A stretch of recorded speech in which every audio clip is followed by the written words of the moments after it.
content. Made with you in mind, people that matter the most.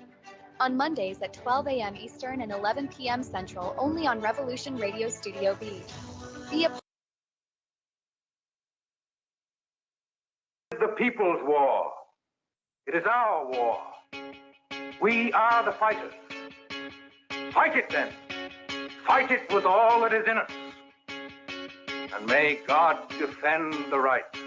Warning! Warning! We gotta stop them! They're gonna kill us all! See how the trouble you've started? Be they the government, be they industry, be they organized labor, be they anyone, or human beings. Time when the operation of the machine becomes so odious, makes you so sick at heart that you can't take part. You can't even passively take part. And you've got to put your bodies upon the gears and upon the wheels, upon the levers, upon all the apparatus, and you've got to make it stop.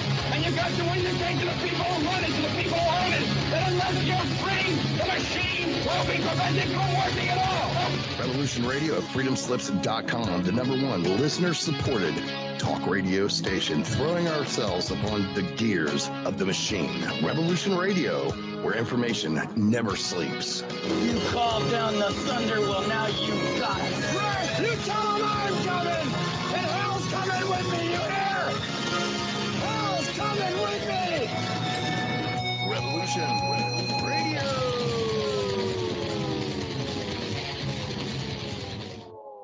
Civilization Cycle interviews experts and individuals who understand the intensifying cycle of economic, societal, and government upheaval, so you can stay ahead of the changes in our world and keep your family safe. Fortunately for us, we can recognize that we're at the precipice, a point in history where we can all see the cycle changing. Where we go from here is up to us. So let's start the conversation, and welcome to the show. And I do welcome you this evening, wherever you are on this beautiful blue planet. Oh, another day to give thanks for a breath as we take and move through existence. And as we've seen, it does seem that the world is, well, a little bit stranger than it was last week. And we say that every week, but I don't know. It just seemed to be a sign of the times, does it not? Well, you know, as we look around the world spinning, we see more and more crop losses again, whether it's from the superstorms coming on the West Coast here in the U.S., the now 6 to 8 week delayed repair for Almeria and the largest greenhouse growing area on the planet, raising vegetable and food prices across Europe. There's going to be astounding price rises because of the season moving from what you could have produced yourself, and the greenhouses aren't producing, so there'll be almost no veg through Europe this year. At least a 30% reduction instantly right now. And also, this article on my phone here, How to Outlive a Food-Generated Crisis by Mass Deportations, Agricultural Food Production Sectors. Wherever we're looking, now we're talking about tariffs from other countries on food coming into the U.S. So how do we continue to live our lives as we see this continuation of economic, restructuring, population migration, and the way that governments are going to oversee the citizens is changing.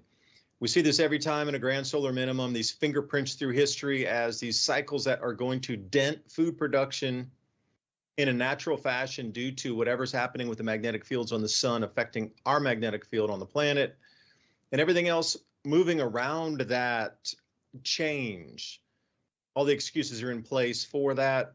And here we are, just look at the news headlines from today. Bitcoin to 100,000, gold right near record highs again, people running for safety. That is not because those things are becoming more expensive. That's because the US dollar is devaluing. And as it continues to devalue, all these prices are going to continue to go up as people flock to these assets that will keep them safe. Food, that's going to be an asset too. And Ransom and I have talked about this a few times, so I'm so happy you're with me tonight. I'm going to be monitoring the chat right over here. Ryan's with us tonight, throwing us some different ideas here. Let me get the microphone up. Ransom, appreciate you joining me. And wow, what a week it's been, huh? And especially the drop down of what looked like alien craft into the Ukraine. Right. I was I was watching that. Am I too loud? No, perfect. Coming in 5x5. Sound like I got an echo. Anyway, yeah, we got to see hypersonic missiles dropping down. Ain't that great? And if you notice, no one stopped them from landing. Not one of them missed their mark. So that was kind of just, I don't know, is that a mutually assured destruction demonstration? Yeah. So that these guys are crazy. They want to play with their toys. That's what it just seems like to me. But we talked about this specifically in Ukraine. So if it gets put to the new level or next level, I think Ukraine and their little breadbasket is going to feel the brunt of it. It may be just another Hiroshima, Nagasaki demonstration, because they used one gravity bomb and they set the other one off in the air to test what an airburst would do. And those were little toys compared to what we're talking about now. I don't think that they'll do it myself. I just, I got to think that. I live in a first strike area here in New Mexico. I don't want to say where, give them ideas. But I've seen They're listening to your Ransom. They're tuning in tonight to Civilization Cycle. Thank you, everybody in Asia and Eurasia. Right. Well, they already tested one here. I could say that, I guess. But it was a little thing compared to this. But I've seen the strategic targeting locations, and unfortunately, I'm in a first strike zone within the circumference of complete incineration. So, I would have to know before they do it, a good little amount of time to get at least. I think the biggest nuke they have, you would have to get at least 35 miles away to clear it. And that's just the, thermal radiation blast. That's not even the fallout or none of the stuff that comes after that. They may just decide that everybody's going to go in reverse. So mass migration back down to the equator. Think about all the people that just got into Europe in the last 10 years.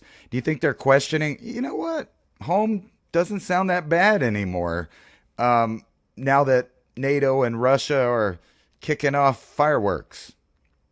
But what did we expect them to do after authorizing ballistic missiles to go in their country? I mean, obviously they had to escalate it and demonstrate.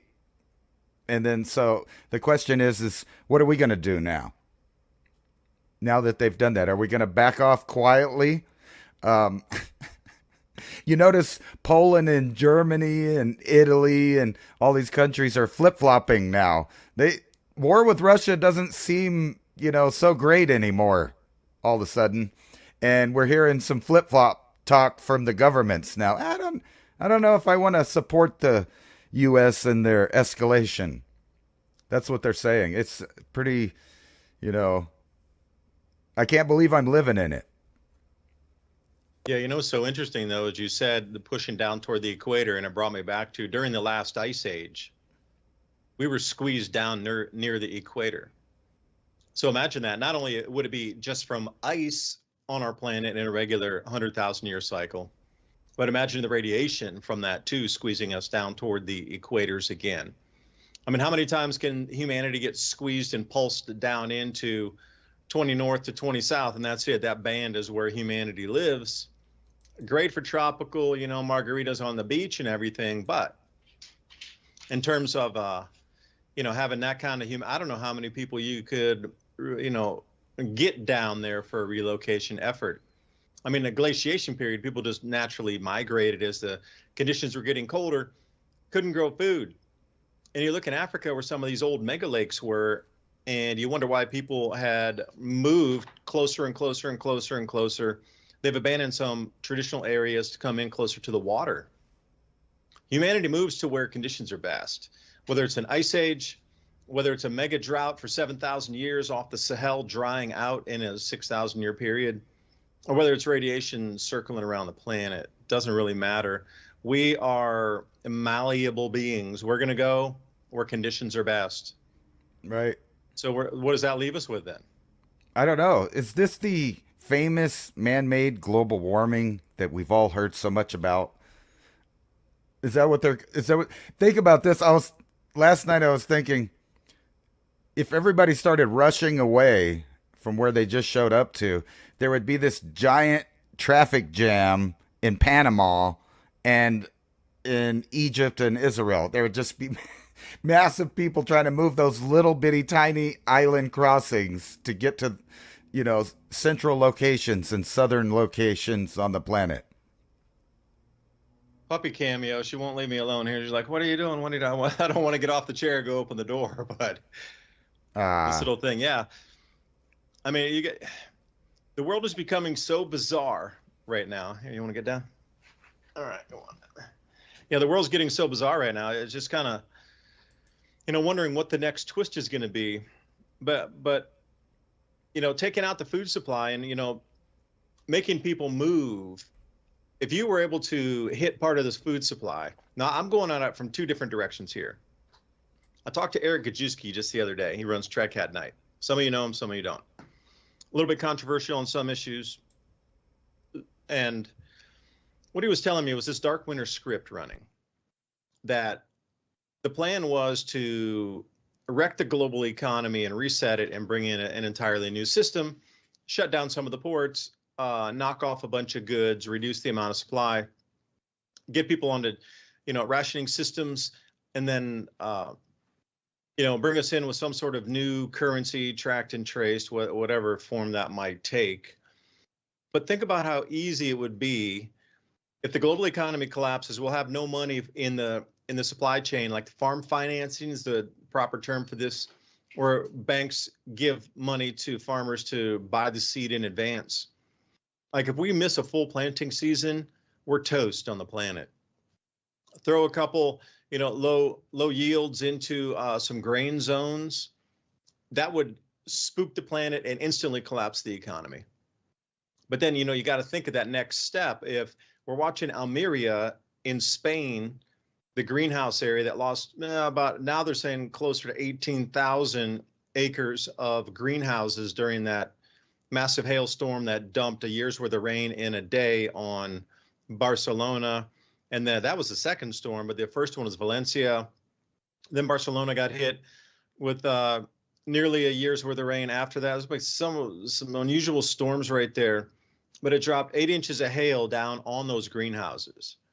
And then they had sideline winds that bent a lot of framing. So it's not just, you're going to replace your netting or whatever, shade cover off that. There was some serious damage. So it's just a death by 1,000 cuts. So a low grade nuke, that would spook everybody. Market would collapse, no farm financing. And we see everywhere else around the planet how many cutoffs there's been of food fires in the food factories, cattle, chickens, wherever. There's just like massive, incredibly heavy losses in the global food supply since 2021-ish. But it escalates right now. And we're into this point where we are so precariously close to a rollover where there just won't be enough food on the planet. And at that point, then you got to think about, A, the panic it would create. I'm not going to be able to feed my kids. And then B, the total control that could be brought in, in an instant. A lot of people envision this thing is going to take years to roll out before they can get the Americans under control and then the other countries under control. Most of them are already. But people envision this going to be a roll slow out to some sort of like oppressive state. You take away the food, not even for a full season, spook the markets, make sure there's no farm financing, ports shut down. And if you're in the middle of winter, then that would be a very dark and scary winter. And things would change so drastically before the spring arrived. Unless you got microgreens in your house and ability to grow food indoors. You're looking at eating dried goods only with no fresh veg. And that's a tough one to do because, you get stopped up after a while. You need some roughage in there. But if you haven't been stockpiling like some beans and rice and that sort of thing, and I know you do and I do, a lot of people aren't going to be prepared for that. And then what? I mean, you're going to stand in line in the freezing cold for 2 to 3 hours outside of a Costco to get your turn in line with armed guards inside to like get your tiny little ration, then walk home. I mean, rewind the clock into the World War II era when you see so many those scary pictures of people like wrapping around the block, and they're not standing there talking to each other. They are pressed chest to back, like you're not cutting in the line. So take me down that route for a second here, because I wanted to just quickly, this article here, somebody sent it to me earlier, how to outlive a food crisis generated by mass deportations. And this will also affect agriculture and food production sectors here. So what they were talking about is you're going to have to rely on local food systems. Back to your local support of your own local farmers. Now, be aware they're going to be inundated. And unless you know them already, you're not going to be very, welcome. You're not going to be thrown off the property, but you're just not going to get a place in line unless they know you. So that would be the first thing. Like this weekend, go find a farmer. The food cooperatives, those that are storing food banks, these types of things are going to be raided. And also they're going to be protected, and the community sense, hopefully it'll spur some community gardens or community sprouting types of things. Home gardening is going to take off huge. So how do you think you might be able to fit into that, your skills that you could help? And then we're going to need food preservation techniques. But the whole thing about the amount of labor hands that go into getting that produce out of the fields, like California is a good example. I know a lot of stuff's mechanized, but not all of it. If they're all gone, there's nobody to harvest the crops. And see, this is where we get into that catch-22. A lot of people are like, yeah, rah. But are they thinking about their belly when it's grumbling because the yeah, rah has spooked a bunch of people? Let me tell you a personal story.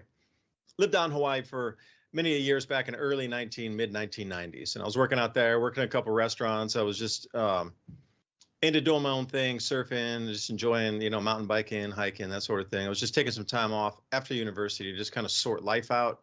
I'd gone to India and had my mind shattered on really what the reality of our world is, perceived of what we were taught in America, like to go out in the rest of the world and see what it wasn't compared to what we were said it was here. It was a mind bender for a bit. So I was like, I'm going to drop out for a minute. So I was working in some food and bev there. And I remember they came in and did a raid and were starting to check everybody's IDs. And this was immigration back then. Even the people that were legal took off. And there was nobody there in the restaurants. It was like a bunch of the waiters, but nobody else left. And the restaurant industry completely shut down. And this is on Maui Island. There was nobody there to work because everybody who was there, either illegally or legally, that had extended family, they took off to try to run, to go like consolidate themselves and get their families out of there. And it was just kind of a strange situation. But having seen how an entire industry collapsed there for about a week until immigration left. And then people started to come back into work, to see that firsthand and then know what could be possible here. If they got to close the restaurant because you don't have enough people to come in and do all the functions there, from prepping out and dishwashing and, getting whatever it is, that's way different than not being able to get food on your plate, literally on your plate. So seeing it firsthand, I look at it in a way going, it's going to have to be a very fine line walked, because once everybody splits out of danger and they start being very afraid and they leave, it's going to be a long time until they come back in. And even if they're on the fields and they start coming through and you see a wave of like whatever they're going to call them to come in and grab people and get them out, once that first wave happens, those fields are going to be empty for months. Empty. I don't know if anybody will be there to plant. For sure won't be anybody there to harvest, because almost all that labor's not done by Americans as much because the pay is low and the hours are long and it's hot and nobody wants to do that. So you work it out. Like how much food will actually come to the table from California? That's the question. I don't have the answer, but I really see this could be a huge problem moving forward. Once they start rounding people up and all the workers just take off, and those are the ones that are maintaining the orchards, maintaining the gardens, maintaining, the farms themselves. Once that labor leaves, nature is very voracious. It just goes awry, and it's hard to whip back into shape again. Or if everything dies off in the field, you're gonna have to replant, and you're talking like weeks and weeks and months to get that back into some root. Even if you're doing just simple lettuce, forget something that takes 3 months to bring to maturation. You're just talking about a 6-week turn on lettuce or something. Unless you're doing aquaponics and you're trying to grow it out in the field and get some easy lettuce like that, sheesh, it's gonna be a nightmare. And the stores are gonna go lean so fast, it is going to shock you. Because once the program starts, and whatever they term it, to get people out of the country, you're going to watch your supermarkets get dry in about 7 days after that announcement comes in. Once they show on the news, people getting raided and all this stuff, people getting grabbed and all, your labor force is gone. And you're going to quickly see how quick we need to bring our food sovereignty and food growing back into our own homes, like we did in the 1940s, victory gardens. I'll leave it there. I think we need to rip the Band-Aid off. Anyway, I mean, how many, Generation Z and millennials, for that fact, are still sitting at home with mama? They're just sitting at home. They're collecting a check. I know the help is there for a good reason. In some places, you don't have to work for it, though. You can just get, right? So you can just get. Yeah. All of those people are potential workers. And besides that, I think the whole plan in the first place was to remove the human element from food production. And I've been looking at all of these AI pickers, weeders, planters, shakers, tillers, all of it. All of it can be done with machines and AI and a small American technician force if they wanted to. But I don't think they want to. So they want us to hurt.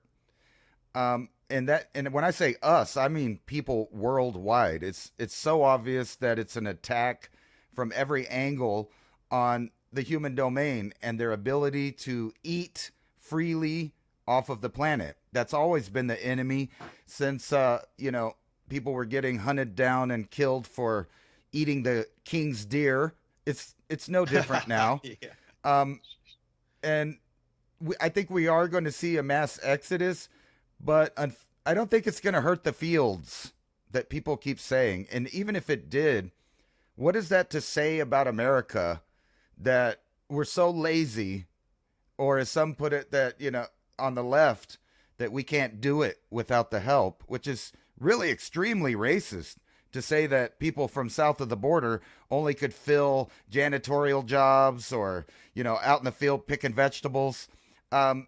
Actually, most of the people that I've ever met that come from south of the border are like Americans used to be in, I would say, all the way up until the 80s, where they knew how to roof, they knew how to do electricity, they know how to do concrete, they know how to do plumbing, they know how to make stuff out of wood, they're carpenters, they know how to do drywall. They can build everything with 3 people.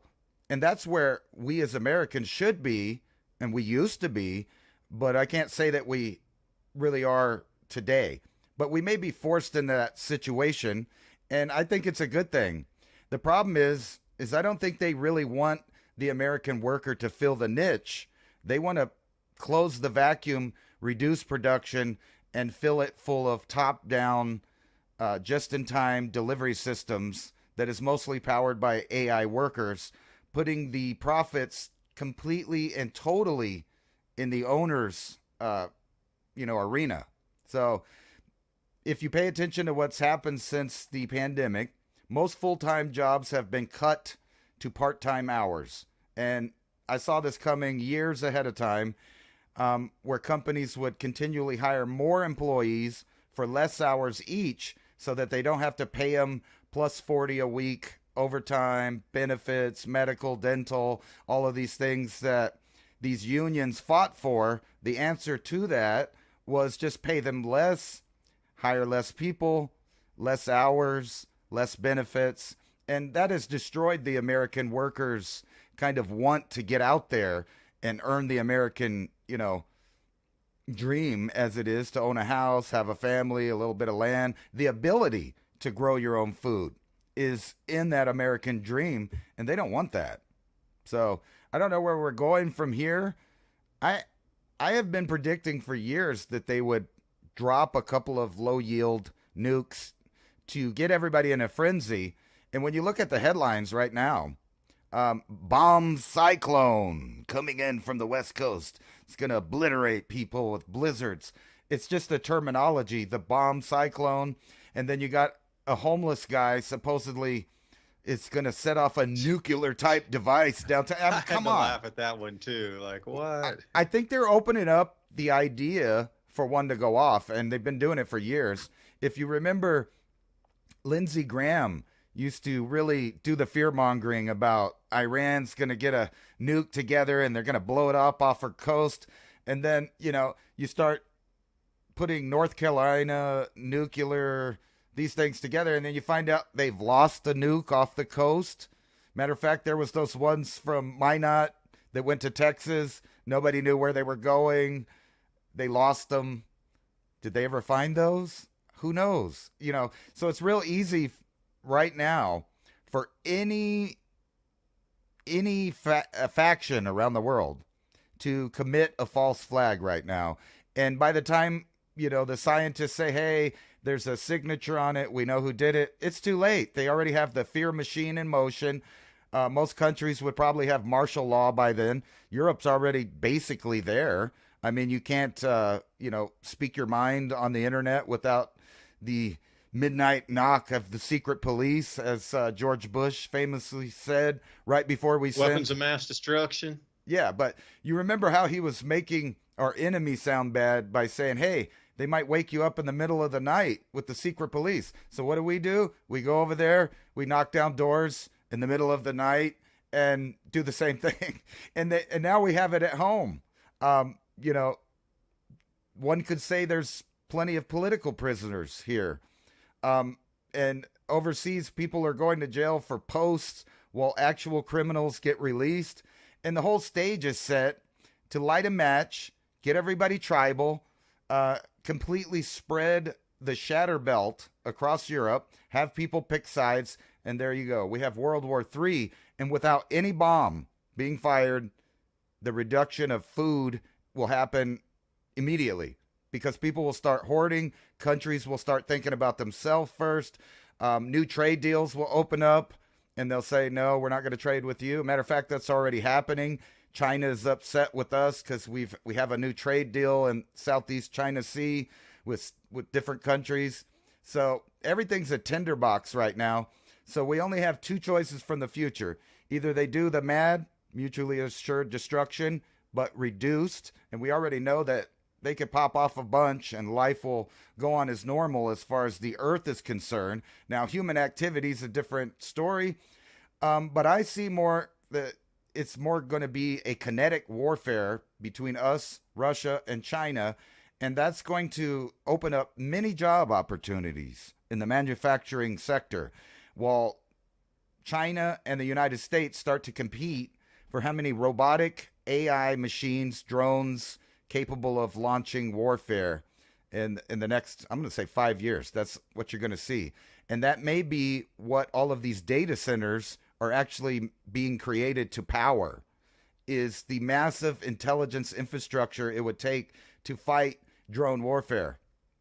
And what I mean is like what's going on in Russia and the Ukraine, but amped up times 1,000 when you get the major manufacturing centers involved in creating these small, deadly killing machines. And the Air Force has already started to go over to that because they can make an AI jet fighter aircraft for about $1 million versus $30-40 million a plane. So imagine how many of those they can mass produce in a short amount of time, and this time without all the Chinese microchips in it. Yeah, I saw that video recently where there must have been 5,000 drones that went up into the sky and that created that hexagon pattern. I mean, if you're already at that level right today, and that's just drone operators, I can't imagine where it's going to go on the military sense when you're going to have, a full military apparatus directed toward that. That's going to be a scary day because it's just going to be one after the other, boom, boom, boom. And if they have little devices in them, they could just pound through a wall indefinitely until they get through anything. Cave walls, 10-foot thick concrete, it just won't matter because they're just continuously going to bang that hole there until it goes through. And then what happens after that? So Ryan sent me a couple comments here. Viv B, good evening. Frigid weather. Western Minnesota, first snow yesterday. Indiana snowing right now from 56 Robin. Birdhouse 456, exceptionally hot in Melbourne, Australia. So that's interesting. It's hot in one area, cold in the other. And Viv B sends another one here. Crazy story for you. Furnace stopped working last night during the storm, West Coast. Luckily, had a wood stove, saved us from temperature drop, wind chills 9 degrees below 0 Fahrenheit. Turns out a squirrel had dropped message ends.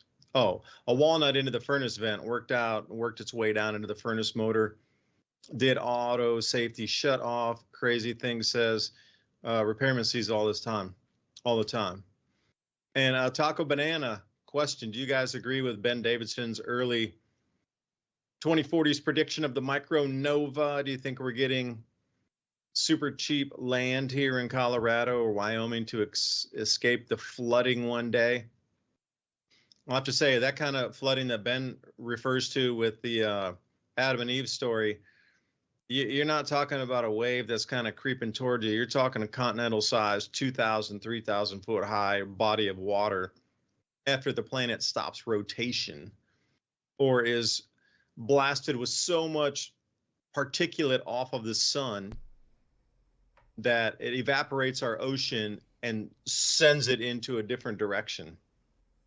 Like the last thing you're going to be thinking about is beachfront property if that cataclysm were to occur. If it were to occur, I would imagine there would be less than 10 million breeding pair humans on the planet. That would be a reset to the reset. 5 to 10 million surviving humans would all that would be left. I mean, you go through some of these stories, Noah's Ark with the floods and things. That was, again, predicated on some sort of vapor event where water was coming from beneath the planet, above from the planet, and it is conjectured if it did slow rotation enough to then slosh an enormous amount of water. So what caused the water to come from beneath and not just shoot out of the crust, but geyser out of the crust miles high into the air? Something electromagnetic occurred during that time. Every single culture around the world talks about that. Are we into it for 2040s? Not sure, but if it is, I'll be enjoying the ride. Bitcoin to almost 100,000, $99,000. Q9X talks about, and Herbs, California, Casinim. Yeah, I watch how laborious picking strawberries is. I get you. Again, without the mechanized machinery. And this is the thing we lost too. And I agree with you, Ransom. Like, coming back to, we all used to have that work ethic. Like when I grew up, I was taught you go get a job when you're 16. You start working, you start paying for things, you start getting that discipline of going to work as a kid. We all had part-time jobs even when I was in high school. That was it. You had to. It wasn't like, yeah, there were a couple of kids that had wealthy families and they didn't because that was just the way they were brought up to be, whatever. But the rest of everybody we knew was like, they were all working. And we all had part-time stuff, whether it was a weekend or after school sometimes. That's kind of work ethic that got, put into us until, you're right at the end of the 80s there. And then it kind of stopped. But everybody had that work ethic. I'll go out and work in the yard. We'll go out and do something, whatever it takes until it gets finished. You're out with the grandparents when I was a kid. It was hot, it was cold, whatever. It depends. It was summer or winter. We went out, we had to paint the house. We went out, we had to work with the garden. We went out, had to do stuff with the fish pond. There was all kind of things to do, and it didn't get done until it was done. And that's the kind of work ethic that was, kind of grew up with for an enormous amount of people. And again, we've gone away from that. Like everybody's so afraid to do any of the work these days. Like, to bring that spirit back of, all right, this is part of it, working with your hands, working on the land, knowing these skills. But now everybody outsources everything. Oh, hey, we can call somebody. I remember I was over in Taiwan and somebody was, I was at somebody's house and they're like, oh, we need to call a repairman. And I was like, well, what's wrong? And they go, oh, we need him to change the light. And I go, oh, you need electrical fixture? You getting something new? And they go, no, the light bulb's burned out. And I'm like, what? I couldn't believe it. Take that, I'll change it for you. Like, unbelievable stuff. But anyway, here we go. 167,000 pounds of ground beef got recalled. E. coli scary. And you know what? This is like the 6th or 7th article I've seen in the last week of recalled produce. Getting ready to do a video just about an enormous amount of that. And one last thing here, Ransom, while I ramble. BlackRock has had its Aladdin AI bot doing their trading for years now. Of course they have. Herb Green sends this one is. How do you think that, and Aladdin's not just the only one, the CME, almost every, that's Chicago Mercantile Exchange, almost everybody has bots trading, and they're at millisecond trades, taking 1/10,000th of a cent overage. So you, as a person trying to trade in on that market, when they're literally doing 100,000 trades a second or something on that kind of level of 1,000 trades a second, 10,000 trades a minute, you're trying to run with an AI that's coming in and out and dictating the market. It moves. It is a market maker, and it moves up when price reaches a certain, and then it just makes it fall and it'll go short. And it just does this all day long, literally millions of times on markets across the world per minute. And it harvests all that money out every single minute. Like you as a human trying to play in that field, yeah, you can catch some of the big moves. Well, when I talk about millisecond moves, I'm really talking about 1,000th of a second trade variances. And I've seen it go down as far down as 1/10,000th of a second move, where it really is only trading fractions of a penny. And some of the newest market makers are putting out there 18 decimal points down on what you can trade off of a penny. So think about the arbitrage opportunity, and this is where they get into it also. If you're able to get a better rate at somewhere around the 16th decimal going down, you can always control those last, say from 18, 17, 16, 15, like you control those last three. That's where the money is to be made consistently. It's not about making that money on the half cent. It's about making money on the 1/10,000th of a cent, 10,000 times a second. And this is where this Aladdin comes in. And it is, I knew some guys who were coding for a few trading houses, and the algos they were running were the ability for these things. It's outside human comprehension on how many calculations are occurring, just not only in the US markets, and cryptocurrency markets included. This wealth is being milked out of us by a computer system at a certain rate that we won't smash it to smithereens. It's enough constant rate, just like the Fed steals 2% of your money through inflation every year. But these trading bots running up and down pricing on companies and deciding winners and losers, and literally milking the world's wealth into the hands of a few. I would encourage everybody to read about Aladdin and how it trades and how it is capturing the world. It's not going to be too much longer until it literally controls all wealth on the planet. It's almost like if you believe the stories of Anunnaki coming back to collect all the gold into the repository and take it off planet or in inner planet, whatever you believe. Aladdin is its own thing, and they don't call it Aladdin for no reason. This thing is supernatural, interdimensional, borderline, godlike, if you believe in such a thing.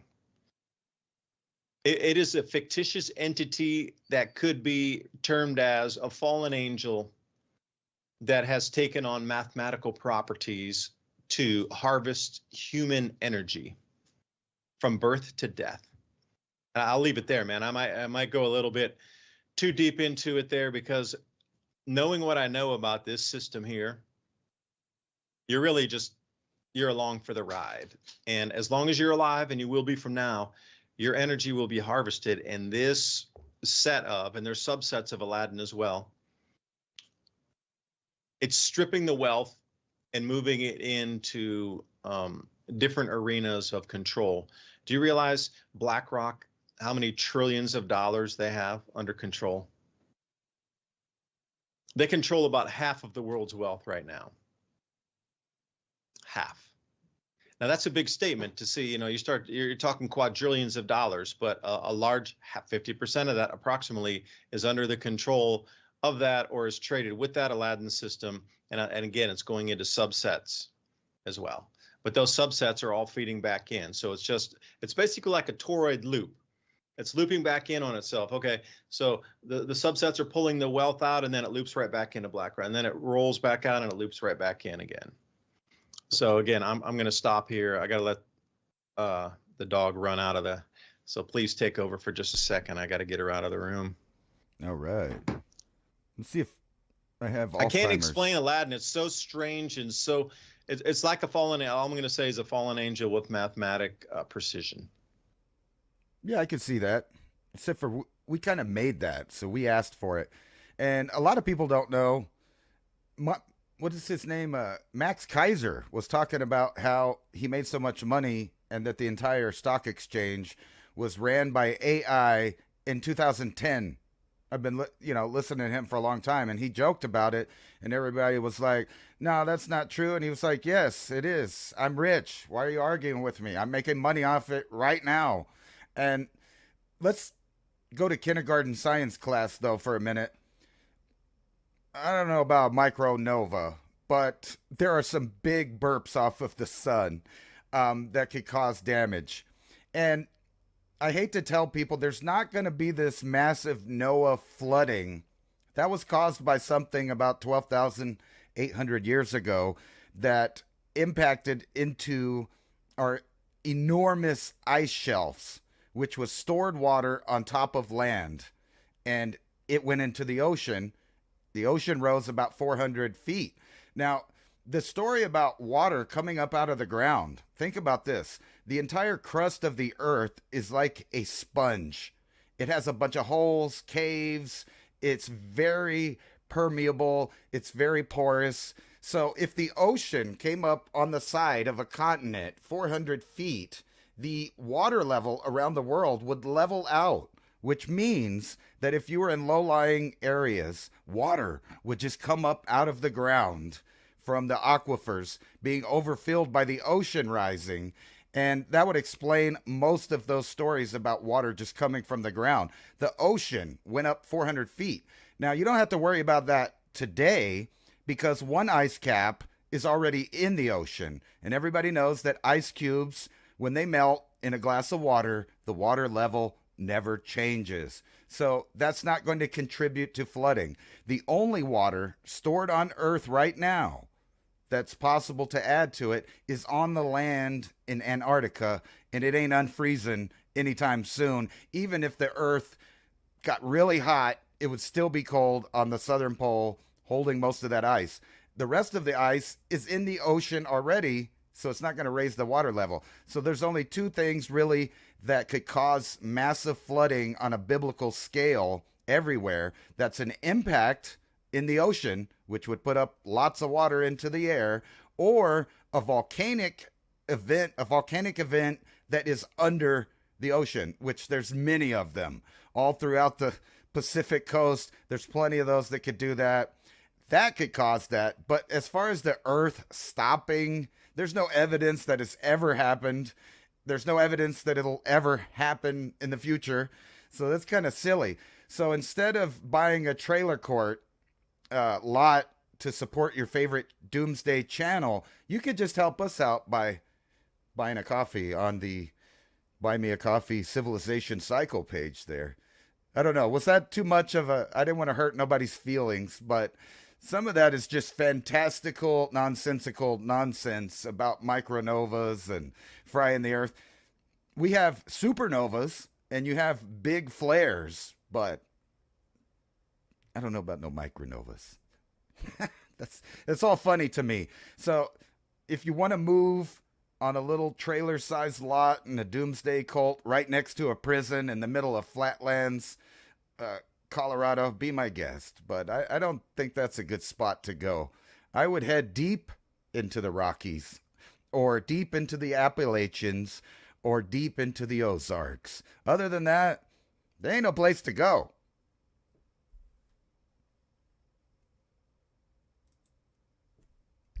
You're muted. David, you're muted. Hello. I don't think you can hear me. What's going on? You can't hear me.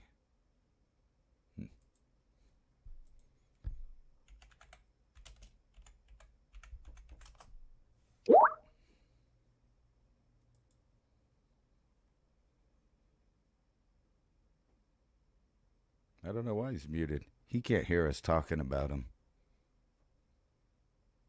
You're muted. We can't hear you.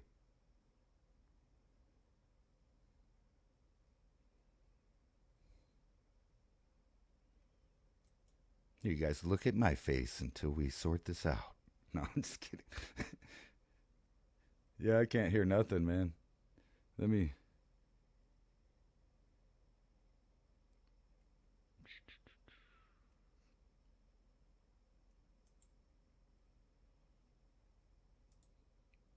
How about now?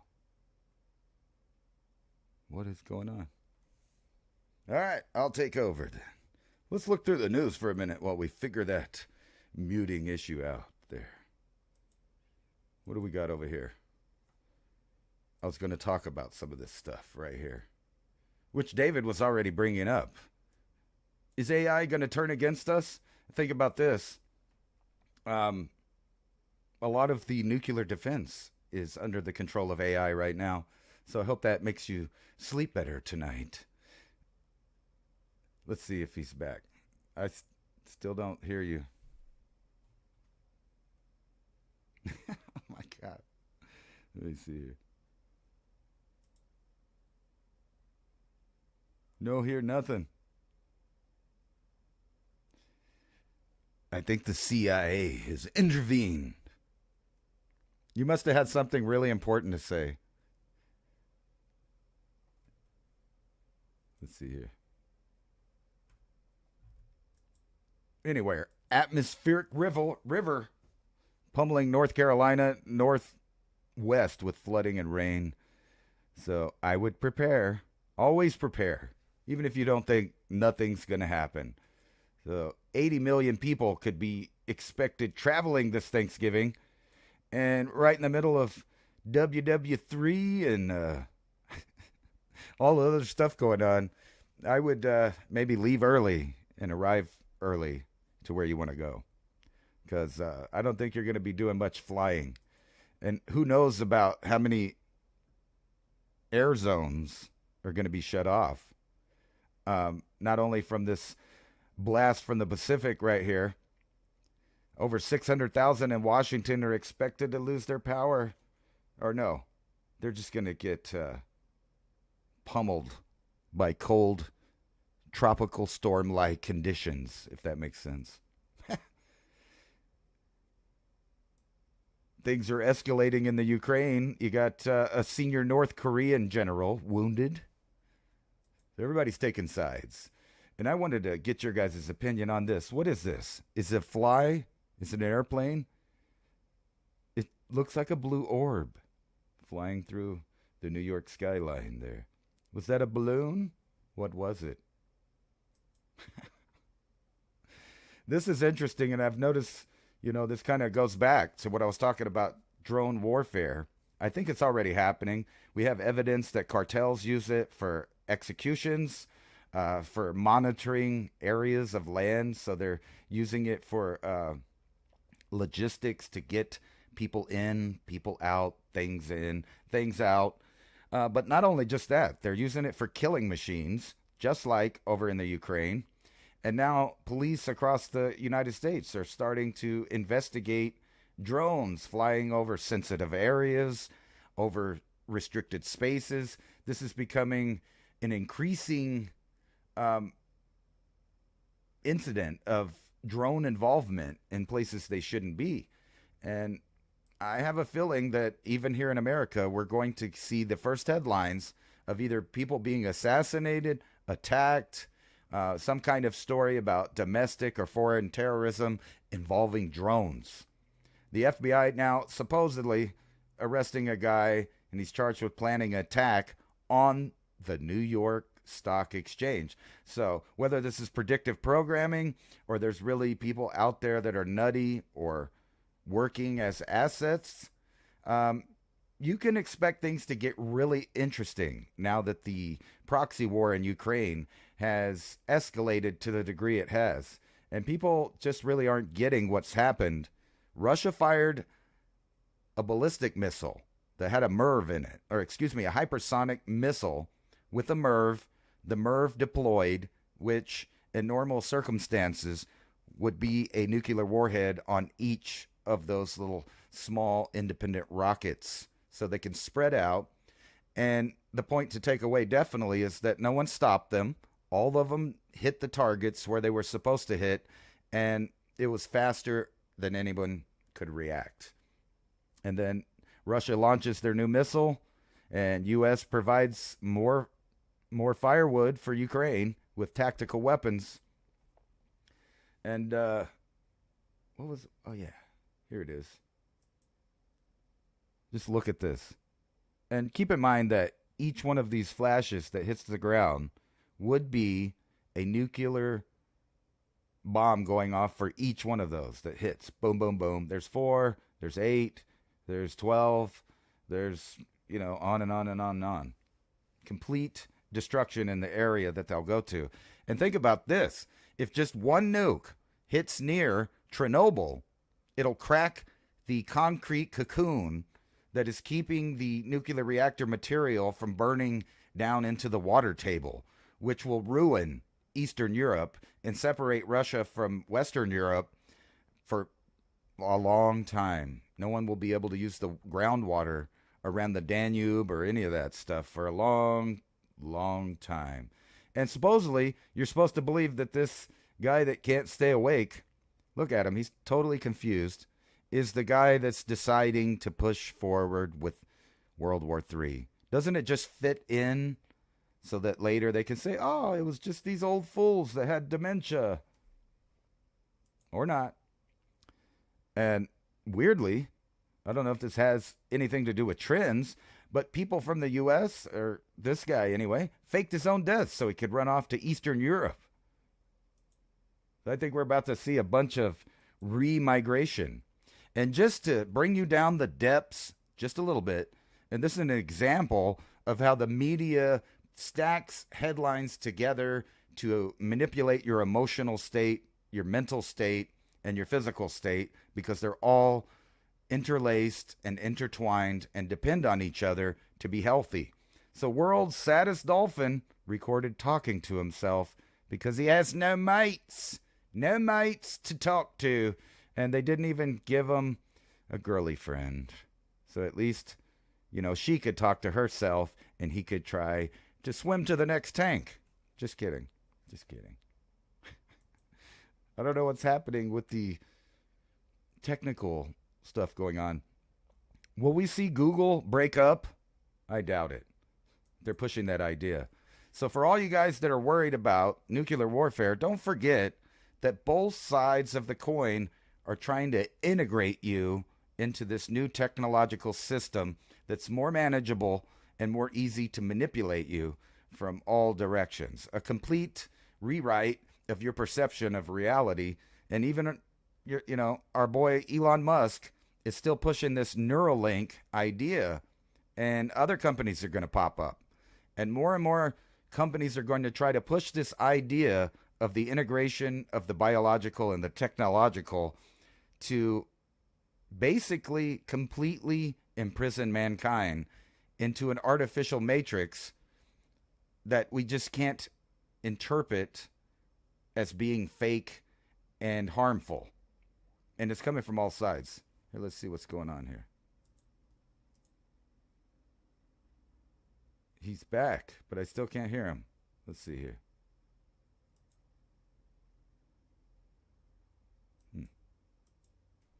Maybe. What is going on?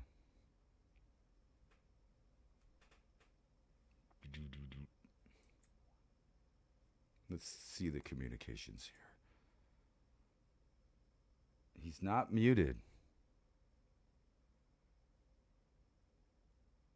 That's weird. All right.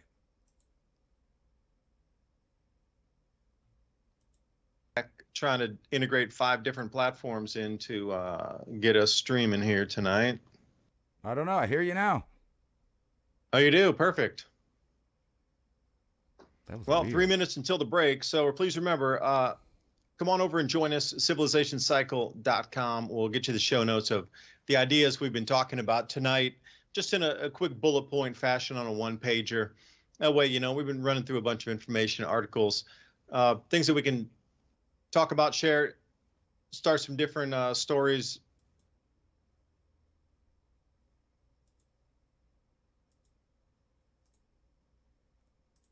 We'll get you the one-pager. And if you like this type of content, please support the program here. Buy us a double espresso so we can work late into the evening to continue to bring this type of information to you.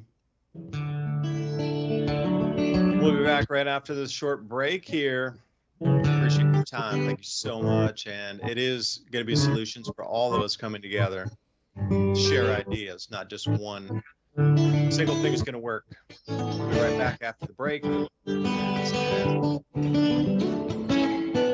Listen to Revolution Radio at freedomslips.com, and we'll be right back after this message.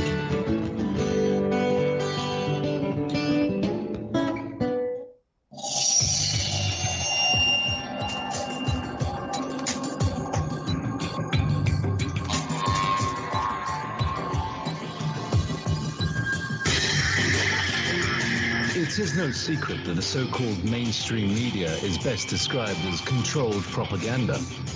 Countless news stories are either totally ignored or spun with half-truths, and because of this, essential facts and vital information are often compromised.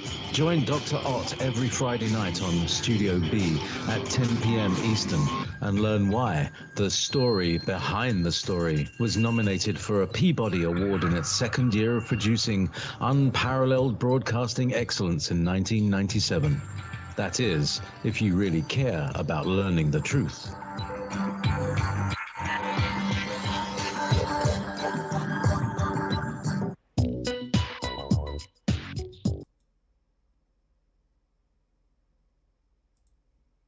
It's unknown if early man knew they would be the progenitors of great civilizations, or if they knew when their empires would fall and disappear into history.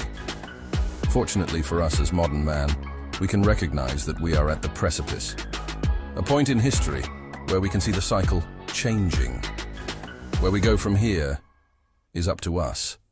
How do you feed your families when the shelves are empty, the stores are shut, and there's no food available? What is the fastest, easiest, and most productive foods to grow? What is the quickest way to get somebody who has no skills at all up and running and producing very quickly? If you understand that we're at a point in history where it is no longer optional to be growing your own food, if you're like really freaked out and concerned because you've never grown food before and you don't have any skills, you don't know how to do that, but you know how important it is, then I want to let you know, however you stumbled here, you're in the right place. My name is Marjorie Wildcraft. I'm the founder of the Grow Network, and I have been the female leader in the survival and preparedness space for the last 20 years. How to grow lots of food, even if you have no experience, are older and out of shape. This is for people who want the fastest and easiest ways to produce healthy and delicious meat, eggs, and vegetables. Because you know that growing your own food is like printing your own money. During this webinar, you will get status of global food shortages, how long the crisis will last, how much space you need to grow food, easiest, highest calorie foods you can produce, a complete plan for producing all the food you need, how to get started today, regardless of season. Marjorie will show you the fastest, easiest, and simplest ways to produce calories and nutrition, especially in a crisis and/or grid-down situation. The assumption is that you have no experience and you need to start producing food immediately. The most popular part of the webinar is the Q&A session at the end. So please come prepared with your questions. Pro Clear Cleanse is the most powerful spray cleaner on the market today. No elbow grease necessary. Pro Clear Cleanse cuts through grease and grime like a chef's knife. Finally, the one cleaner that can do it all. Powerful surfactant cleaning technology cleans ovens, glass, porcelain, even polished wood. Environmentally friendly, less packaging and waste with no harsh smells, pet safe, child safe. 5 tablets equals 1 bottle of traditional cleaner. It's 5 months of cleaning for a fraction of the cost. Behold the grease-erasing power of Odor Crush. Simply drop a tablet into your bottle of warm water and shake it so it is evenly diluted. Spray the surface you want cleaned. Let set longer for tougher grease. Take a paper towel or a reusable cloth and wipe. Done and done. Howdy, partner. You know people are having dinner and the smart ones are eating beef. Let me tell you a brief history, or more accurately, a beef history of dinner. Domestication of cattle happened around 8000 BC, but that's not when beef became what's for dinner. We've been eating beef since times before history. The earliest cave paintings have beef eloquently depicted on the walls. Those cave drawings of the hunt were for the aurochs, a primitive bovine. That's right, beef. Like I said, people are having dinner now, and the smart ones, well, they're eating beef.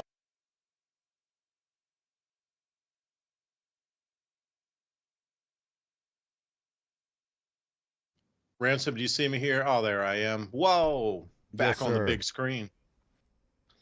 Yeah, wow, exciting, times that we're living in here. Now, you can almost see where this trajectory is going. Not on an exact day at an exact time, but you can get the general trend.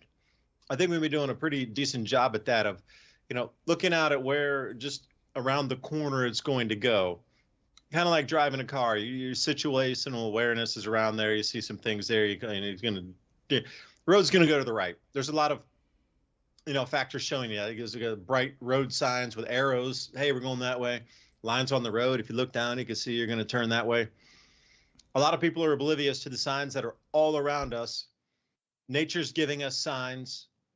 The government's giving us signs. Economy's giving us signs. People around you behaving strangely are giving you signs. The birds, the whale strandings, everything is giving you a sign that, well, there's massive change happening right now. Now, would you just sit idly by and go, oh, whatever, I'll just go to the supermarket. Hopefully there'll be some food there when I get there. But most people don't even think like that. It's just like they go and they're like, where'd all the food go? We see it time and time again in these hurricane situations. But what happened with this West Coast storm, this arc storm, I'm curious how many people did not prepare, even though they told everybody there's going to be big snow, thick snow, 17 to 20 inches. Power's going to go out. Category 3 hurricane winds. Probably hundreds of thousands of trees down. I've seen some incredible videos of very tall trees, 100-foot plus, just knocking down like matchsticks, and you get to see the lines just dangling and shaking in the air. That's going to be a very long time to clean up. Now, would you be prepared for no electricity in the middle of winter, not being able to get out? You're going to get snowed in, and if the snow keeps coming, that's not going to be melting off until, well, when we come into the springtime. So when you start to look at some of these, factors that are way outside the norm, standard deviations way above, percentages far above anything that was seen or, encountered before, How prepared are you for the unprepared scenarios? You know, because we could sit here and we're lucky in Tennessee, it'll usually warm back up enough, even in the winter, in the middle of the day at some periods with the warmth and the sun. It's not going to snow you in for the whole season. But some places I saw, there was an area, I forget how you say it, Siskiyou, Northern California. They had the big wildfires there a little bit earlier. Now they had just massive, incredible snows, Northern California. They're not going to be able to get out of there because that place routinely snows in for the winter anyway. And now that they got such early, heavy, deep snows, it's going to stick for the whole season now. So as we move forward, these types of monumental, just gigantic storms outside anything we've ever seen before are the new norm. Across the planet routinely now, we're seeing 6 months or a year worth of rain in a single storm in a single day or hours. That is the new normal. If you want to talk about the new normal, we never went back to normal. You knew they lied to us. We were never going back to the normal. It was all a reset, part of it, compliance exercise. So how prepared are you for these extremes of storms? I mean, I'm pretty ready. I mean, as ready as I can be. And then we've got some neighbors and, you know, between a bunch of people helping each other, it could get done. But what if you don't even know your neighbors? What if you know 0 neighbors and all your stores are closed? Then what? Well, you're going to be thinking about life in a little bit different situation. So again, Revolution Radio, thank you for letting us talk about these issues tonight here. If you consider free speech something of value, which it's becoming valuable, consider a donation right here, revolution.radio. Check out that navigation bar, see many ways you can donate. Cryptocurrency is one way. And speaking of crypto, the bull runs are running. You know, I don't want to get too deep into the no financial advice here, my friends. This is not financial advice, ladies and gentlemen. This is looking at past cycles. And when we do, and we see the bull runs after the halvings of the Bitcoin, generally it had a cycle to it anyway, but now with all the real money coming in. And when I say that, I'm talking about companies, institutions, governments, private offices, sovereign wealth funds, all starting to accrue this thing called Bitcoin to put into their savings permanently now. The at least values that I've seen through and I look at Max Kaiser too, and I love he makes me laugh when I watch this guy. Kaiser, he's eloquent when he speaks. He's really intelligent, like hyper intelligent, but he's funny too, you know? So I get a lot out of his videos. And he was saying somewhere 10 million Bitcoin around 2032-ish. You know, Michael Saylor comes out and says 13 million. So, you know, now we're starting to get a couple very knowledgeable people. And now the rest of the crew is starting to follow along going, yeah, Bitcoin's going to be over 10 million per coin in the early 2030s. And then once the final mining supply is finished, then it just starts to become a store of value for countries at that point. So if you're looking for a new gold standard, people are saying, well, how are they going to reset the currency?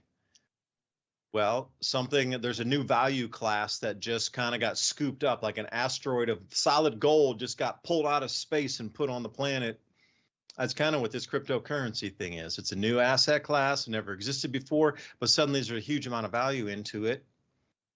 And this $3 trillion market cap is probably going to go somewhere at least way over 9 trillion by the end of this bull market, and probably further, just depending on how much more institutional money comes in, or like banks and, you know, stock market. A huge amount of fund managers are pushing it into their, you can get it in the 401ks now. You can put it in as a percentage of retirement savings. It's becoming its own behemoth economically.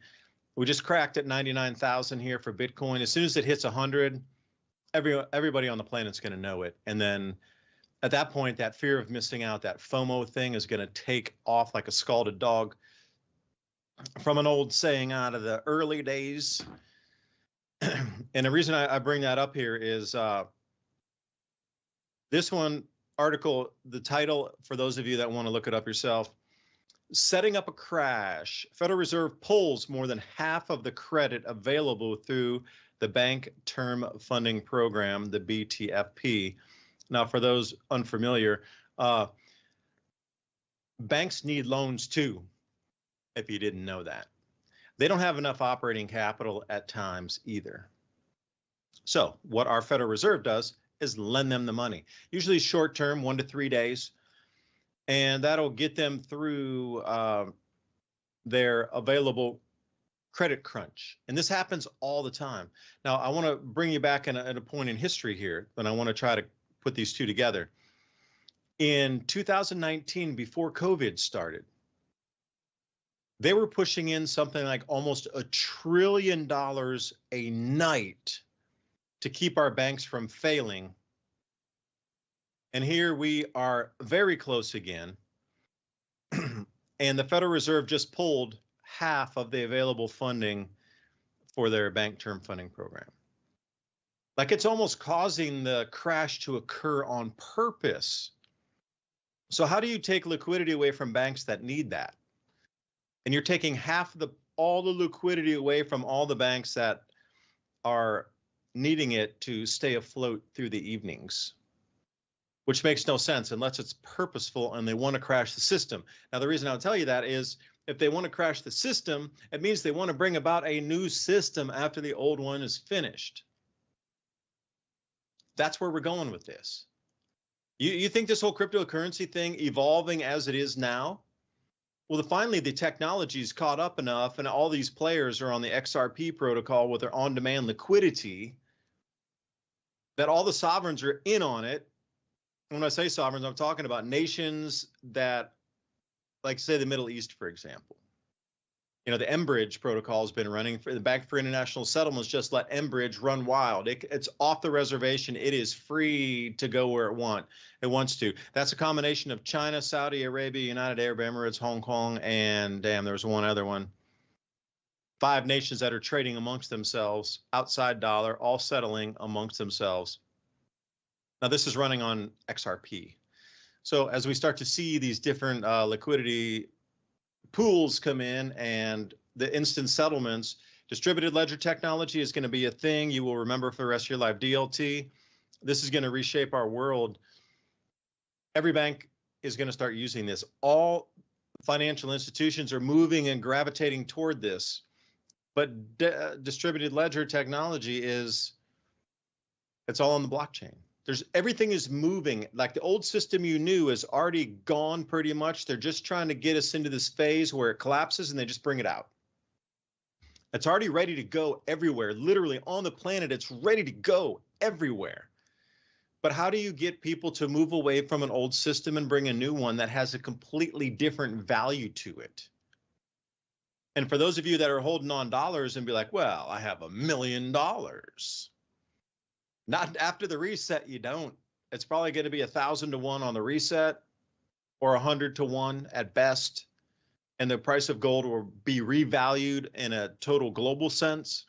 So looking out at dollars won't even be a measure of things as much. Like, we try to price things in dollars. You're going to be pricing them in Satoshis, or the price of Bitcoin against something else, or XRP against something else, or the price of gold against Bitcoin or Satoshis.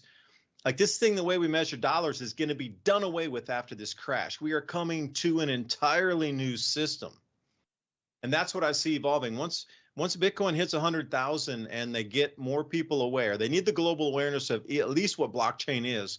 Once they reach that, with the person in the middle of the Amazon jungle goes, hey, can I use your phone? I want to download the Bitcoin app. Once we're there, we're getting close. Once the Bitcoin gets above 100,000 and then it gets to 250,000, way less than, I would say less than a year, because most people are calling market top for this halving cycle somewhere around September to October of 2025. The crash as we know it will occur between then and now. as these prices get up and the awareness goes out and all these people are starting to get ready and FOMOing and getting ready to understand crypto, and they get it, and then all of a sudden the system crashes, they'll have already heard an inkling of it. So yeah, that's great. We can move to this new system. But anyway, welcome back for the second hour. I know, Ransom, sometimes I just gobble up the time there. I'm a time hog on the beginning of the hour. Excuse me, ladies and gentlemen, Ransom Godwin joining us back here again. You know, I was just wondering, like, could we get to a point where someone's thinking, well, I got this chunk of silver. Is it more valuable than this 1987 can of green beans that I blew the dust off from my grandma's cupboard?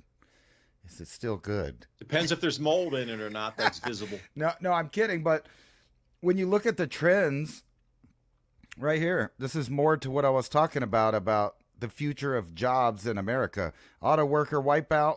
Why car companies are cutting thousands of jobs? Because they don't need them. They have AI, they have machines to build the products for you to buy. But the question is, wait, Ransom, I'm going to dovetail and say there's going to be way less demand for it as the economy crashes. Nobody's going to be buying cars. It's going to be too expensive. They're going to go through a reset period. Exactly. That's what I'm saying. How can you buy these products without the jobs to support it, right? And then if you want to really look where things are going right here, firearm suppressor demand explodes at historic rates.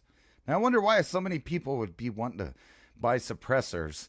I mean, I just can't figure that out.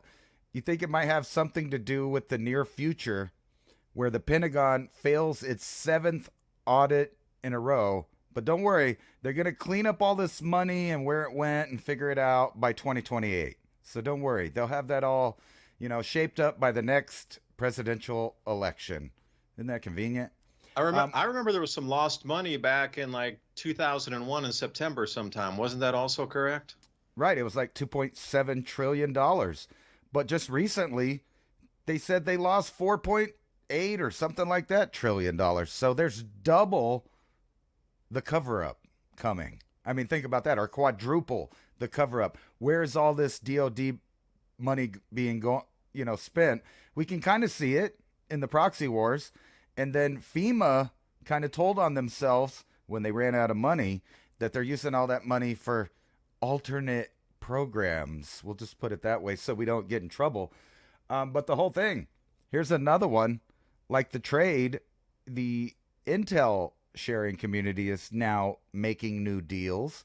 Here's one. China fumes as U.S. Philippines sign new intelligence and sharing and defense deal. So this is more of that drawing the lines out. Which side are you going to be on? And then if money... Oh, they're so fuming. They're so angry. Yeah, well, once we kind of get in the situation where there's a limited amount of resources and products, that's when I think they'll end the paper dollar. They'll end it, and you'll have to be part of these. I mean, they've been trying it for years with like sneaking it in there with the, you want to be part of our sales club. Like when you go to Home Depot, they want you to get on their card. They want you to get into your credit. They want to know who you are, how much money you have. And then they have these, all of these super saver things. And all of that was just a beta to get your data so that in the future they'll know who you are, what you buy, and where you can buy it. And as we've seen in the last 4 years, that may depend on the political win, whether or not you get to participate in the economy or not. It's getting really crazy. Is that a low T beta male? Do what? Is that a low T beta male? Well, they're still going to keep those soy stocks up. Somebody's got to protect each little stock. So there's a market for the soybean.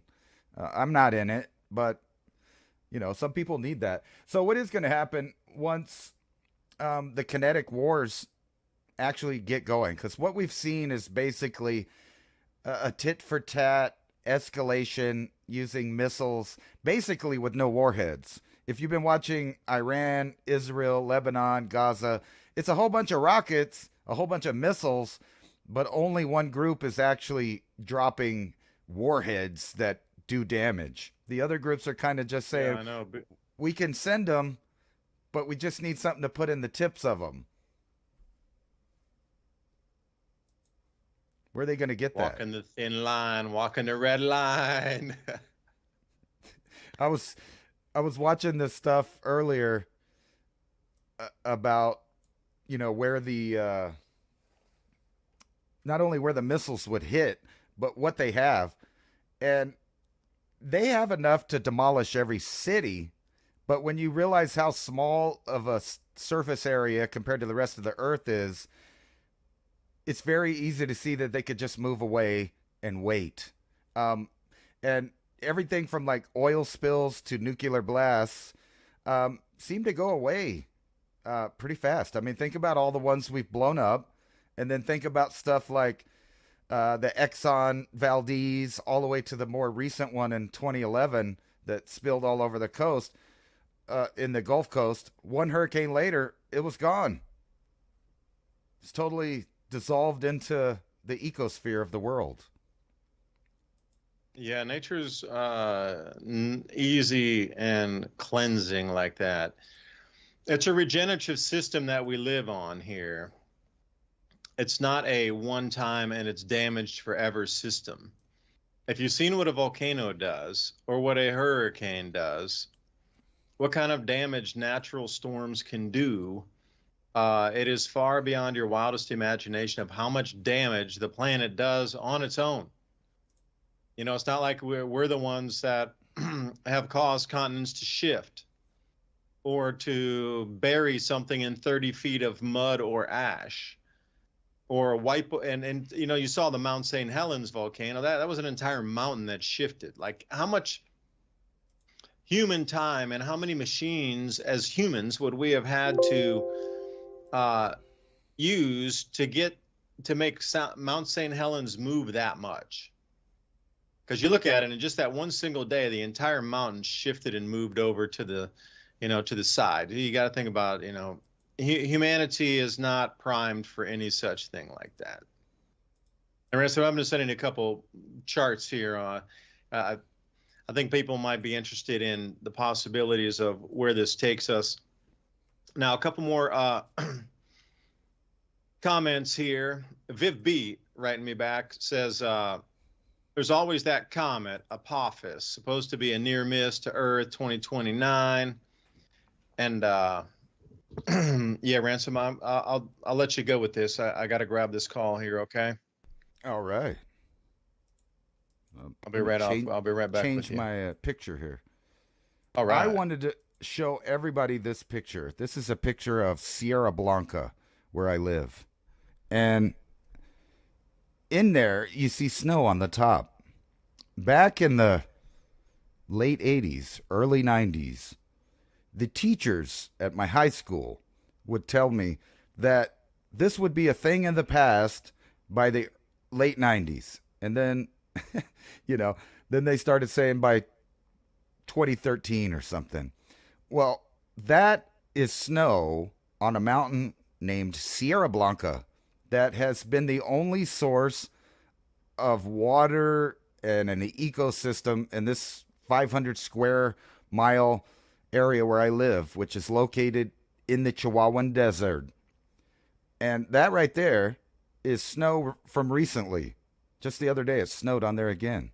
So this whole concept that we wouldn't see snow-capped mountains, even out here in the middle of the desert, was completely false, was completely a hoax. And now look at it. And, there's mountains like this all over the world that are getting snowfall, in which they said wouldn't exist later. But there it is. It sure does exist right there. Uh-oh. Did I do it again? There we go. Anyway, I guys wanted to show you this before we run off. All kinds of shakeups going.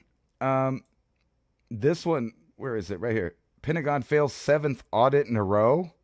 And then you have people threatening to get rid of certain job titles.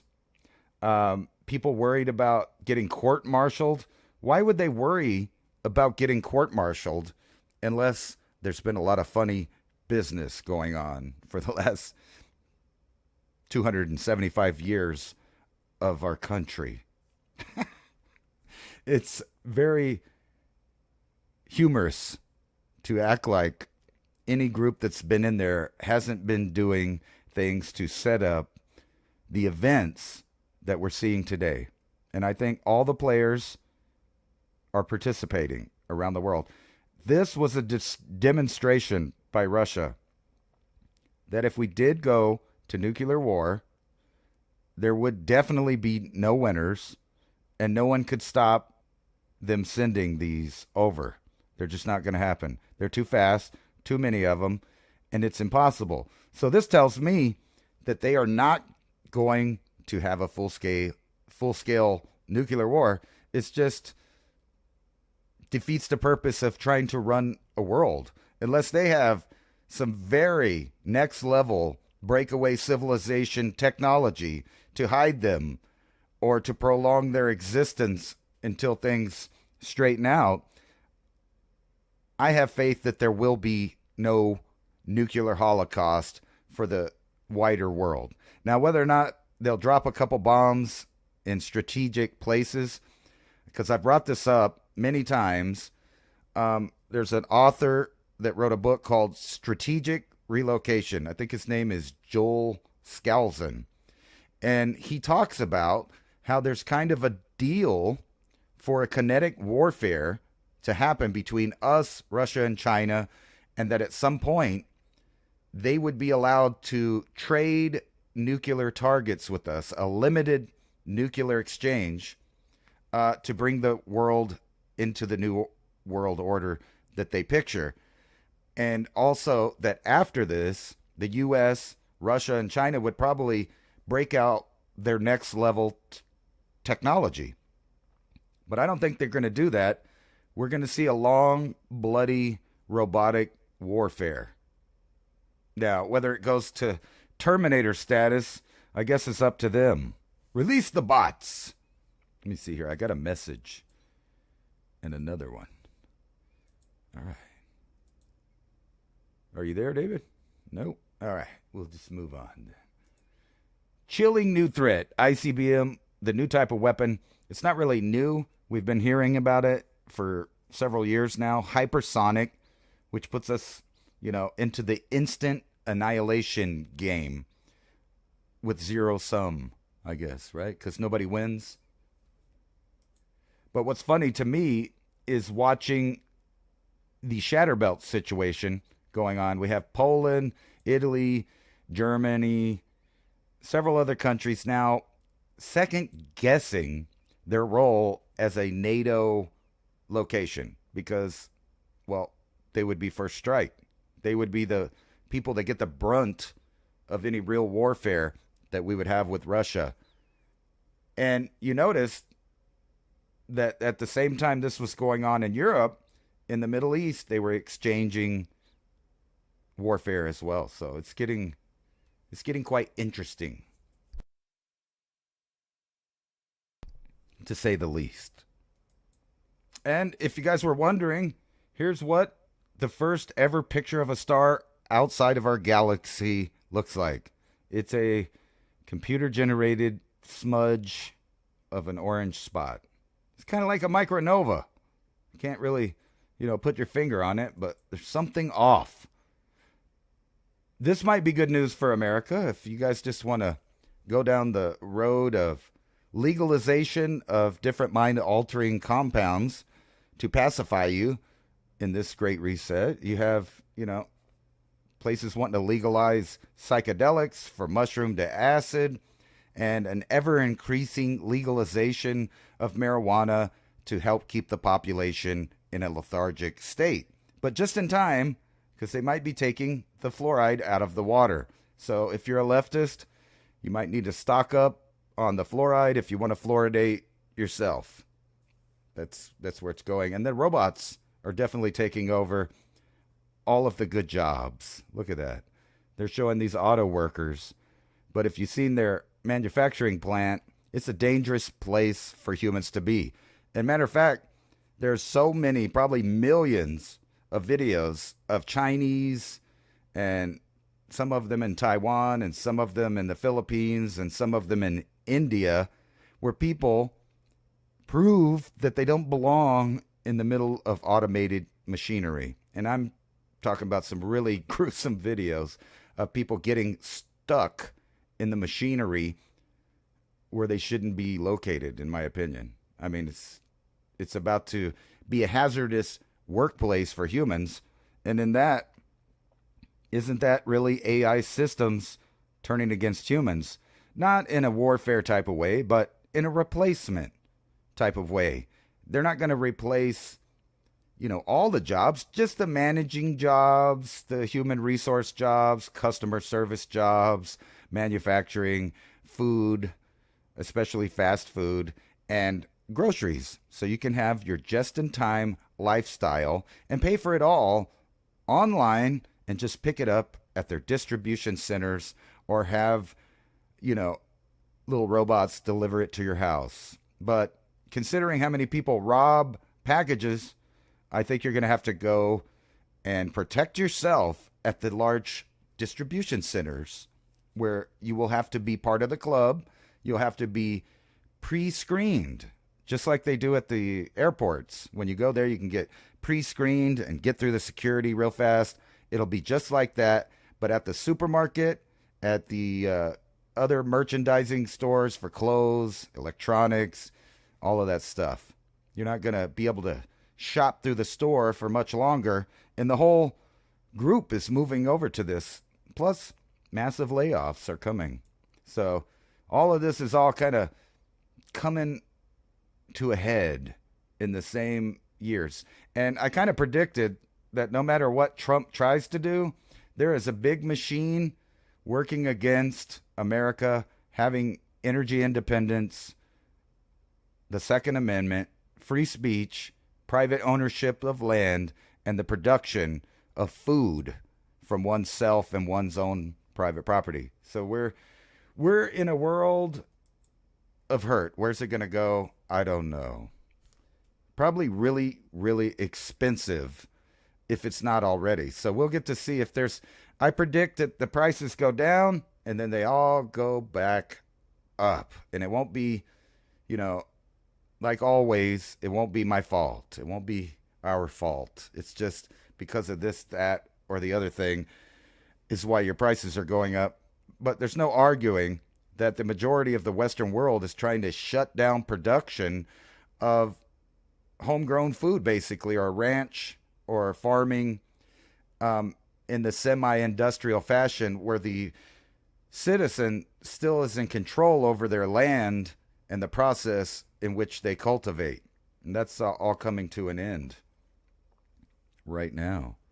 And don't forget to check out buymeacoffee.com/civilization cycle and sign up for our show notes. And we'll send you kind of the points and some things we can't relay over social medias in fear of being restricted in our reach to talk to people. So let's go to the chat room and check out what's shaking out there. So over in the Mountain High Time, you guys look like you're having a blast. Any questions since I'm asking? Or I'm also monitoring Mini Ice Age Conversations podcast. So thanks for joining us over there. And we're also on Mountain High Time, American 4K, the Raven Wolf channel.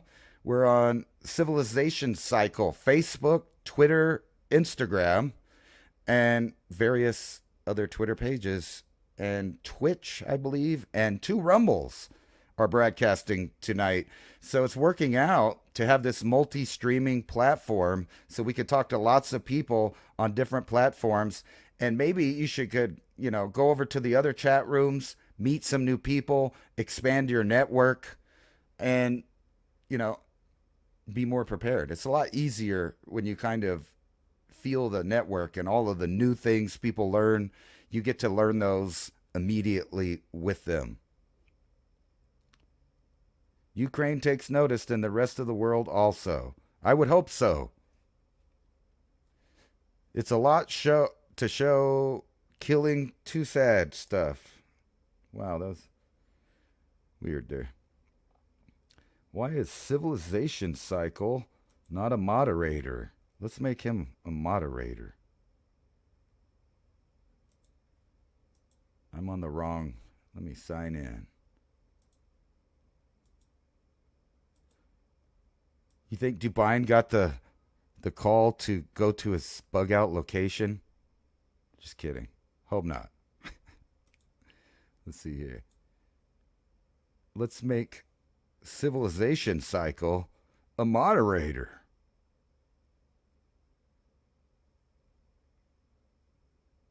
There it is. Sweet. Let's go check over on Rumble. What you guys got to say? White Sands is by Alamogordo. That's right. I live in Alamogordo. That's right where I'm at. Ground Zero. One of the first strike spots there. It's lovely to think about that, especially when we get sonic booms daily, scaring the living daylights out of you, despite, 40 years living in a place or more. Let's see. Do you live by the Sands National Monument? Yes, I live about 5 miles or 6 miles, I think, from White Sands National Monument. Let me check over here. That's in the Rumble crowd. Oh, yeah, we got some people over on my channel on Rumble too. What's up, DC Camp? Sweet. So you guys should switch over in the chats and meet like-minded new people. Kind of the big group across several platforms, all receiving our message at the same time.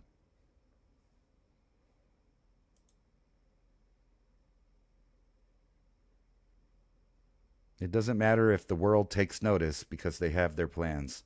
That is true, but they still need you to support and pay for it for the most part. We're still at that stage. So if you can control your government locally, then there's a shot at controlling it on a broader scale. And I think that's what they're really afraid of, is peace-minded, small government type people taking office in their local area, because that puts a big wrench in their tyrannical systems and their plans. Because in the past, we've had local municipalities sign on to these programs like Agenda 2020, Agenda 2030, and things like that. And they work against the people, even in the local area. So you need to figure out if those types of programs are being supported by your local politicians and either vote them out or replace them, if that's still a thing. I don't know. I think the government, there he is. Let's see here.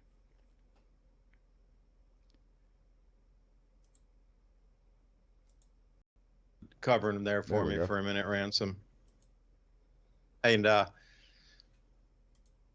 Taco Banana says, back to the comments here. I was trying to jump on those. I got to reframe my head here. Taco Banana says, anyway, if I eat Taco Bell for 300 days in a row, do you think I'll become smarter and evolve into another type of new hominid species? I don't know, Ransom, what do you think? I think 300 days at Taco Bell, you might have something else growing out of you. You might become a new species. Remember that? What was that show? Super Size Me. That was that movie, Super Size Me. Remember that one? Yeah. I wouldn't do it. I advise against it.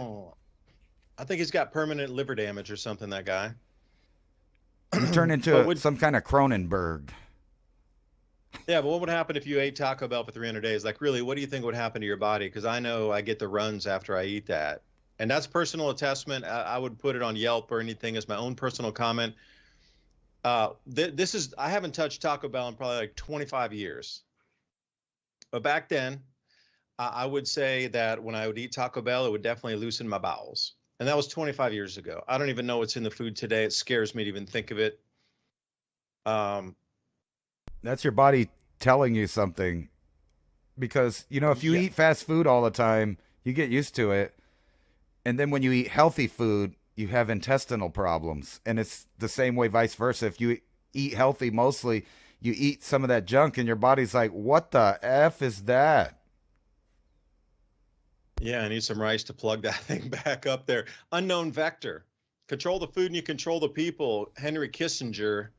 Yep. Absolutely. And again, I really believe we're going down that direction, that the control of food is going to be the ultimate weapon to get you to absolutely agree to a new financial system. And all the things that will be intertwined in terms of that. You'll have your digital rationing card. You'll have your digital ID. You'll probably have your allotment of something. Because I've seen several a story coming from the UK where they're going into supermarkets and they're not allowed to buy the products they want to, where they say that you've gone over your limit of a certain product. Okay, well, who's keeping track of limits on products? I didn't know there was such a thing as like limits, but this is being enforced now when you go to check out in supermarkets in the UK. Many stories around there. It's not even like the first time. It's actually becoming a thing now. So control the food, control the populace, and I guarantee you, not being nefarious or anything, but if I starve you and your kids for 4 days or 5 days, you will do anything I ask without question. And now do it to a global populace and get them to accept a new monetary system with new rules, new regulations, new stipulations, new limits. And I do believe that's where we're going. And then H. Johnson 8225 says the Federal Deposit Insurance Corporation, otherwise known as the FDIC, can only cover 1.7 of total deposits. And this is such an important point here, because everybody out there right now listening, you might think that your money is safe in the bank because you see that sign on the door that says FDI insured. Only 1.7% of all the deposits in America are insured. If there is a bank failure, truly a bank failure and a run on the bank, only 1.7% of all the deposits in America will be covered by that insurance program. The rest of it, the other 98% will be poof, gone. Now, perhaps, see, this will be the bait and switch too. 98% gone, poof, but we know that you got that loss there. We couldn't cover it with the current program, but with the new whatever unit, token / widget, we can get you 100 to 1 on the old widgets. We'll give you a new one and we'll plug you into the new system. And you're like, yeah, thank you. I got something better than nothing. I bet they might even be generous and do a 20 to 1 or a 10 to 1 just to get you into the new system, because you will be begging on your knees to get your money back. Because people have worked their whole life for this stuff called money. And what if you lose 98% of it? What would you do to get, instead of a 98% loss, to only have a 50% loss? You'd be kissing the ring. Oh, thank you for getting my 50% of their 48% extra out of my money back. Thank you so much. Like, these are the things that are in the cards. And if you're not positioned properly, you know, you can probably go through a handful of things that are going to be unaffected if the currency collapses. Foodstuffs, tools. I mean, shoot, Ransom, we run through the whole list all the time here. Salt, vinegar, any kind of things, water, storable, water filters. You know, there's a million things to think of. I got chickens, okay. If the FDIC fails tomorrow, my chickens are still living out there. They can wild forage. I can go pick them a bunch of berries off the, different parts of the property and bring it back to them and whatever. I got enough food to keep my calories going for a little while, to keep my animals going too. So, this misnomer of all the money's covered. So if the banks fail, there'll be no problem in America. Well, you know what? That is completely fictitious. I will call it out for what it is. Now, you've heard the same thing, Ransom. What do you think about the 1.7% of FDIC total coverage? I mean, how would that rock the psyche of the American populace, and how would that break the actual will of the people to know that they lost completely everything? And by the way, no, it's not insured. That would reset our nation, and they would beg for anything to replace it.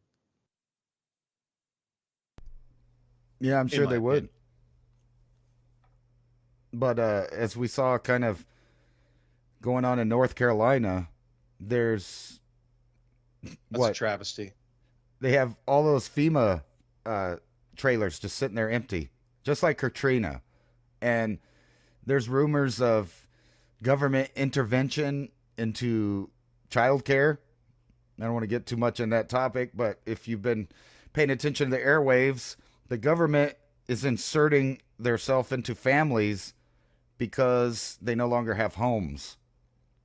Well, there's all of this money that was supposed to be allocated for emergencies. It didn't go there. And just like we said before it happened, those poor people are on their own, other than their local community that kind of came together and helped them on horseback, on donkeys, on pack mules, people bringing their own wealth in there. That's what saved the people that got saved. That's still what's saving the people that are there. And then think about this. We have Trump talking about capping, 10% APR on credit versus like the 29% or 30% that they offer people. So, if you really believe that to happen right now, you wouldn't take any of those offers from the credit companies right now. I mean, why would you? If they're going to be forced to use 10% APR in the future. Not that I think that will actually happen, but imagine if it did. Why would I sit at home and go, oh, Capital One, 29% APR. I need to borrow $2,000 or $10,000. Sure. All of the credit card debt is skyrocketing right now. So a lot of the population is in debt now. Imagine how it'll be when they're really struggling to use that credit, money, resources for food and utilities only. Almost got there. They'll be cut off. They'll be cut off at that point. It won't. The credit cards won't function at that point.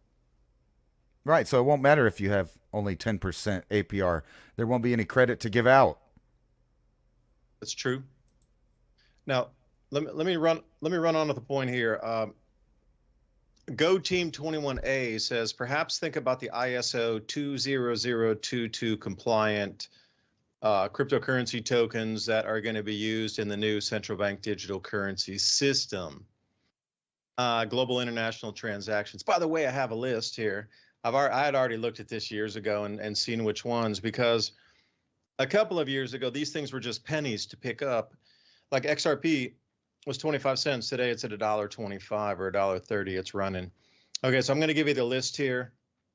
Not financial advice. Stellar was 10 cents and now it's at around 30 cents just now. So XRP Ripple, this is going to be one of the number one. They've already let the cat out of the bag that this one is going to be used for global settlements. On-demand liquidity, but they're also going to be using XRP as settlement itself as coinage. Stellar Lumens, XLM, that was a hard fork from Ripple anyway. So Cardano is a decentralized proof of stake. Quant, this is interesting one. This is the center of the center that allows everything from DLT to operate itself. So if you're looking away, like there's something called an overledger on that, but Quant is, if you're looking at a diagram of this new ecosystem, the center of the center of the center is Hashgraph and Quant. Everything else spurs off from that, like you would look at spokes of a wheel coming off a center of like a bicycle wheel. Oh yeah, that chart's great there. Look at that. Somebody bought Bitcoin at bought 1,000 Bitcoin at 6 cents. 6 cents, and now they just sold it all for 90,000. If they would have waited, they could have got extra 10 grand. They could have, had an extra 10 million if they would have waited just a few days. They exited at 90,000, but they could have exited at 100,000 3 days later. But that's just the way the Bitcoin crumbles. That's the way the Satoshis crumble. Algorand, that's going to be another one. Hedera Hashgraph. Again, Hashgraph is what they're ultimately moving to after blockchain. So you're all hearing about blockchain right now, blockchain. Well, that's the intermediary step. Hashgraph is where they actually want to move it to at the end of this. So we're in the transition phase anyway. So if you're looking at the way the financial system is going to be crushed, crashed, smashed and spun like a scrambled egg, that's just the beginning. Once they move us into this blockchain cryptocurrency system, that's fine, but that's just the intermediary step to move everything over to Hashgraph. And then you're into the quadrillions of computations per second once we get into that whole arena there. And that's where the whole Aladdin and hash graph meet in the middle, along with your smart dust and the Internet of Things. That's where that takes us in about 10 to 12 years, approximately, with the speed of everything rolling out and the exponential increases in technologies. And Hashgraph is it. We're moving to Hashgraph at the end. The blockchain is the middle step. So familiarize yourself with it, understand it is going to be the future until it's not, and we move to Hashgraph. There'll still be some leftover remnants, but a majority of it will move. IOTA is another, there we go, IOTA, Internet of Things. This is going to be all, if anybody is familiar with like smart dust and sort of thing, is this really what the 5G networks are out there for, is this real-time monitoring of the space, for a better term. IOTA is it. And then XDC, I haven't seen this one move very much. I've been checking out the charts on this one, but maybe it will in the future. I mean, I know R3 out of Singapore. I knew a few of those guys back in the day, and that's a private blockchain. It's not public. You can't trade that one, R3. There's a couple other private ones out there too. But again, I'll go through them. XDC Network, IOTA, Hashgraph, Algorand, Quant, Cardano, Stellar Lumens, and Ripple XRP. Those are the only ones on that list. And these are the ones, they have to be ISO 20022 compliant for governments and institutions to be able to operate and put funds into those, because there has to be a certain compliance standard to it. It has to pass a certain amount of metrics for that to be deemed safe for investment. These are the only ones that fit the bill. So we got a couple quadrillion dollars they're going to move from the old system into the new system. Not financial advice, but Stellar Lumens will be the stuff that you're going to use to buy like a pack of gum in the store. That was originally the intent of that one. Beyond lightning fast, like faster than any credit card transactions that we have today. I mean, you don't see the speed of it when you insert your card or tap it. There's a little bit of delay there. That's why you have to wait there and go, okay, oh, cleared. This thing is instant. Whoop, okay, you're done. That's what Stellar is for, and it's for small purchases. It's not going to be for buying a house or anything. It's going to be for daily purchases.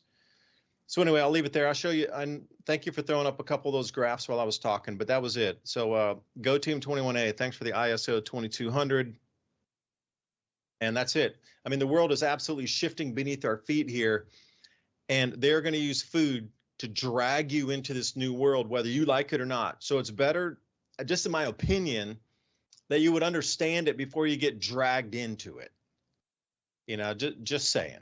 It's like if you're going to go travel to a new country, you generally want to do a little research about the customs, the food, the mannerisms, the do's and don'ts of a country, this kind of thing. Oh, where do you change money? Where do you get a SIM card? All this kind of stuff.